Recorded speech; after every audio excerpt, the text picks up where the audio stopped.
सरोज को पाई कांदिले मुख्यमंत्री नवीन पट्टनायक। शहीद सरोज को पाई आज मुख्यमंत्री को आखिरे लुह। सरोज को परिवार दुख रे से मध्य दुखी होइछंती।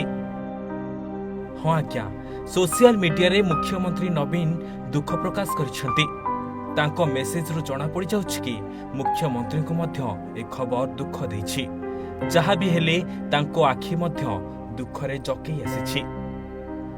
मुख्यमंत्री तांको मेसेज रे लिखिछंती कि सिक्किम रे बन्या जोगु घटिथिबा अघटन रे ओडिया जवान सरोज कुमार दास को शहीद खबर मते बहुत दुख देछि।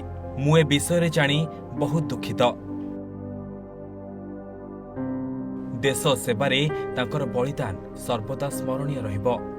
तांको अमर आत्मार सद्गति कामना करिबा सह शोक संतप्त परिवार सदस्यों प्रति मोर समवेदना जनाउछि। मुख्यमंत्री एभली मेसेज रु जणा पड़ी जाउछि कि तांको मध्य बहुत दुख होइछि। से मध्य शहीद को परिवार दुख रे दुखी होइछंती। जदि देखिबा शहीद मानकु नै मुख्यमंत्री भावना सबुबळे एमिति किछि रहिथाय जेमिति शहीद सरोज को पाई रहिछि। एबे सरोज को परिवार दुख रे भांगी पड़िछंती। एही समय रे मुख्यमंत्री एमिति समवेदना सरोज को परिवार को बहुत साहस देव निश्चित।